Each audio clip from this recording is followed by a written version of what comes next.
Thanks, Emma, for having me here so unexpectedly. She just landed me in it, by the way, so if this doesn't hold together, we'll blame her. Very nice of me. So Transition Village Wallen is a project that our committee's been working on for 4 years. The idea is to build a small eco-village, and we'll be accommodating 6 to 8 people.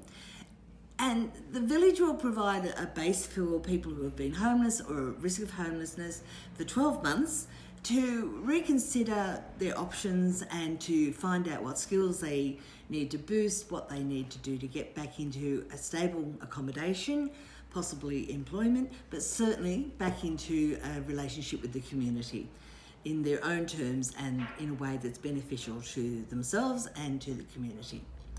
So where we are at the moment, we have plans, we have funding, we have lists of things that we need for each unit. We're working with council at the moment on getting our permit our planning permit application and into the really detailed work.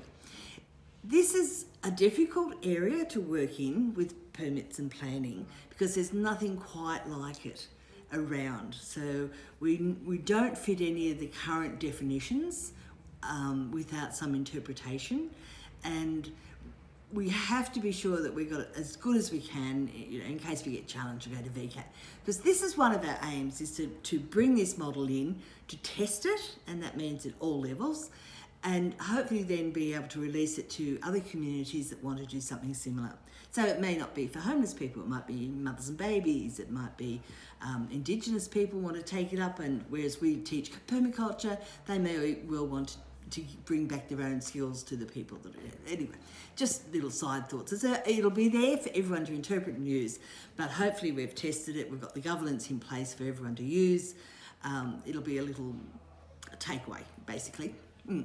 So the community is really involved. We rely a lot on our community to provide their works. The committee is purely volunteer.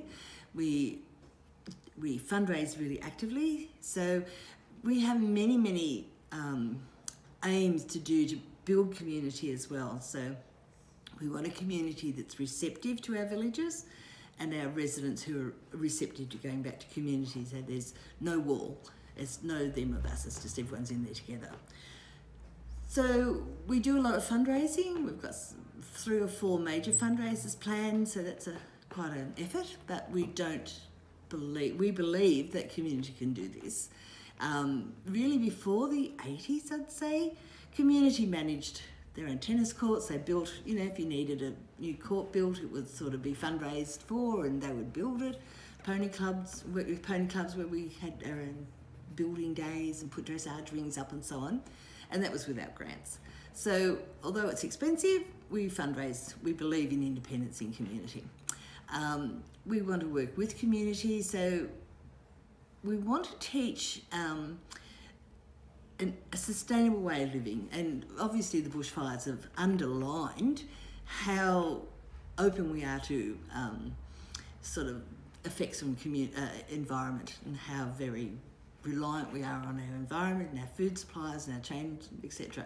So by bringing back some of the basics around home gardening, home sewing, home resilience, they call it resilience, but it used to be just common sense, do it yourself. In the 50s when I grew up, we're hoping to strengthen our community and prepare for, well, I guess disasters really as much as we can. If not manage our own, at least be there to help with other people. That's fantastic. That makes a lot of sense, absolutely. And what motivated you to do this amazing work in the community space? I've always been a gardener since I was in year 12 and I decided to put in a rose garden instead of study for my BCE in New South Wales. And then since then I've always been interested in organics and gardening and humans. I believe more in human evolution. So I'm a humanist really, and the way we want to work in the village is based on permaculture, a transition movement which is moving everyone to the whole community to a low carbon emission community, a compassionate community, so based on Maslow's hierarchy of human needs, because once you see that, you realise that, it's simple to aid people really by giving them the basics that they can then use to grow on. And so that's where Transition Village fits in at putting in those basic supports. So where did I get started? So I've always been a permaculture follower, if not practitioner, because I'm not very good at that. But I love small spaces. I like the environment. Growing up through the 70s, the old hippie era, it was all around the environment and natural living. So I guess I saw this opportunity when I retired, and I found this model overseas of tiny houses, community built. And I thought we could do that here slightly differently, making sure it's well within any community's grasp for their labour and their funding. But then we've added in the permaculture and the transition sustainability efforts as well. So it's quite a unique approach to... I think it is. I keep looking for others, not for competition, but to see how they do it. Yeah. There's lots of movement in this area, again around the permit planning and development regulations. It's hard to find places that do it, but we're not doing total tiny houses. We're doing like a bedroom with community facilities. So it's more like a caravan park, I guess, where you'd have your powered site, but you use community facilities. Absolutely. So it's bedroom plus use of the facilities. So that's quite different. Absolutely. And then we're calling on all our community resources. So health centres, places like this, the Central Hub, Wallen Central Hub, just even people working in the community to offer workspace, work experience as needed. So we're working on all those sort of community integration stuff as well. Absolutely. So what kind of people do you need to assist with this project? Oh, everyone that wants to come through the door, basically. At the moment, we're not building. We're still in the permit planning, but we're always wanting the backroom people. So we need people who might want to help with fundraising, even if it's, well, just turning up at the door, coming in and sharing the event, doing some Facebook sharing. Oh, those sort of basic sit-at-home things. That's easy. That's really good. People who will help manage events. People who might have graphic design to help do some Facebook work. Certainly need some committee members to do some governance or looking at histories. We're trying to build a history of the little corner where we've hopefully got the site. So anyone interested in history could come forward and take that little bit on. So I'm going up to the Kilmore Historical Society next to try and locate some of the old buildings on a map. There's not there, but we know they were there. So we can make a little European history, as then once we've got that under control, then we can look at the Indigenous history and sort of create a sense of place and history for our residents who have lost all that. Absolutely. But also for community to know what was going on in that corner. And it's fascinating. It's good fun. It's huge, so it's always fun. And it covers everything. You could name, when people say, what can I do? Well, you tell me what you can do, and then there's a place for you. Because with transition particularly, it's the perfect jigsaw of community change. So if you are interested in solar or gardening or pets, we've got that all there waiting. That's awesome. So it sounds like it's a bit of an asset-based community development approach where it's all about the community coming together with their skills and their knowledge and their assets and all seeing what they can contribute to this amazing project. Yeah, I guess so. I don't have that sort of background where I could put those names to it, so I've got a really intuitive approach to it, so I've been told. Absolutely, I agree. Compared to other people who will sit with me and go, oh, this is that, and then, oh, I wish I knew that. Well, I think it's great because I think it's a really great model of doing things because it looks at the strengths within the community rather than trying to bring things from in on the outside. You know, we have a look at what have we got here to offer, and it's practical, I guess. It's I guess it's a common sense approach. Absolutely. And optimistic. So we're very optimistic, humanist, so we're looking for the best. Absolutely. And what do you see the impact being for this? The impact, well, straight on the people. So 6 to 8 people a year will be offered this opportunity to, I guess, take that step forward and back into community and to a life that they're determining rather than it's being determined for them. Yeah. So whatever that means for them. It's not just like going back to a 9-to-5 job. Yeah, exactly. And again, it may be a woman my age, and what we're going to do is reintroduce her to community, maybe to Ladies Who Lunch, or to a volunteer group. So again, integrating into community. So building community in every way and changing community. So making people more aware of each other and more interactive together, more aware of the future we're facing and how devastating that will be if we don't start changing now. Absolutely. So using an eco-village, we'll be able to demonstrate that. People will be interested to see how we manage off-grid or whatever, and with gardening, so maybe setting up micro-businesses, which will then bring more local fresh food into the area. Absolutely. Yeah, so I mean the possibilities are endless to what this can spring into. So it's more than just housing, it's all yeah. sorts of things. It's sustainability, it's Yeah, community, absolutely. it's all of these things coming together. Yeah. That's And really exciting. impacting on community. So it's like a microcosm Yeah. demonstration unit in a way, but definitely standing alone as well. So if we cut the community off, we'd still be able to do it, but Yeah. we're not going to do it that way. Oh, that's fantastic though. I love that. Yeah. Well, we could just go and talk to all the big players around and build a community and not tell anyone. Yeah, And what would be the use of that? absolutely. So we think more about communicating and getting people enthused about it. People want to give, people want to do good, I believe, but often don't know how. Especially here in Wallen, where it's a little bit isolated from a lot of volunteer groups or whatever, So people do tend to travel to the city to volunteer for homeless, for example. Absolutely. Well, if we can do something up here, they can travel to us and do it in Wallen. So people can do things locally that they might not have otherwise been able to do. That's right. And local people, help local people. Absolutely. And so 2 years or more down the track. 4 years now. Oh, maybe four years Yeah. down the track. Yeah, every timeline's a little bit different. And so, 4 years down the track, what's the vision? What do you actually see it looking like? I'm so hoping we get it up by Christmas. Yeah.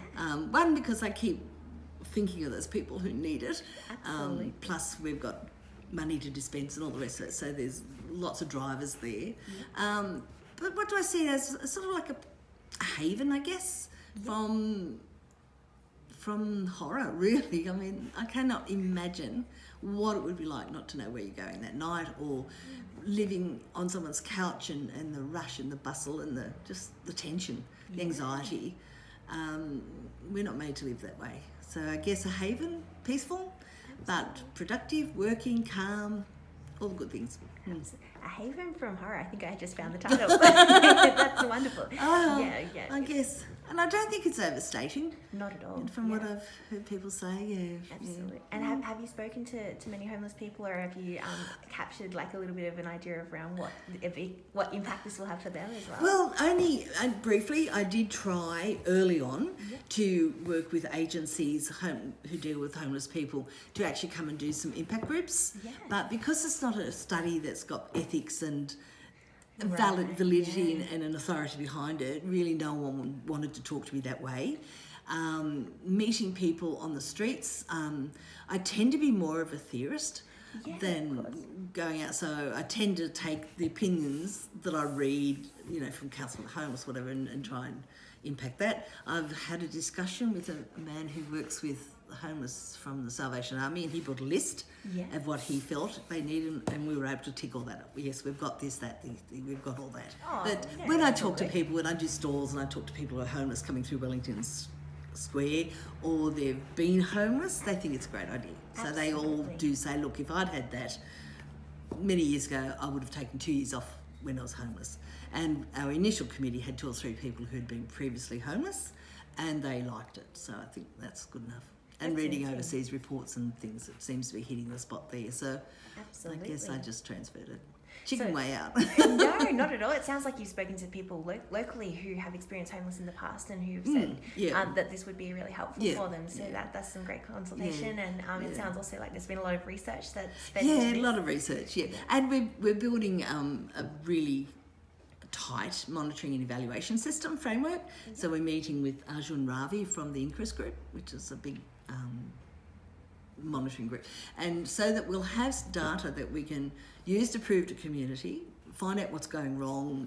So it's an improvement, continual improvement sort of model, but also we'll have data from our key stakeholders. Well, we'll be able to match data for them so that they can use it for their reports as well. So it's useful for everyone to know about what's happening in our little village.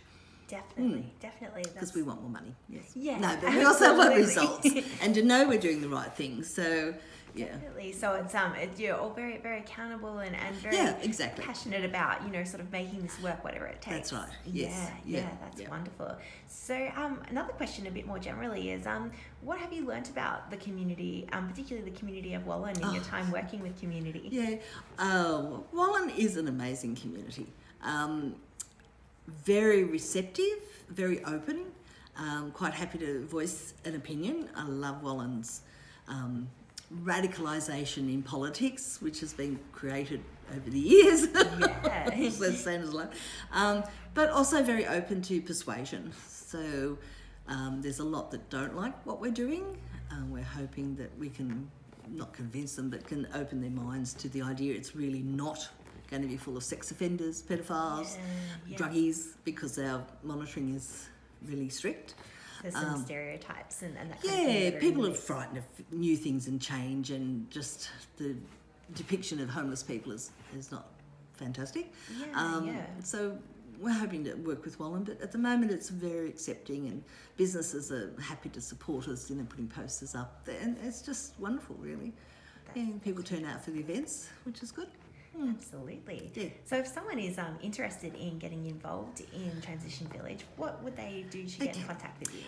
It would be good if they could go online and go to www.tvw.org.au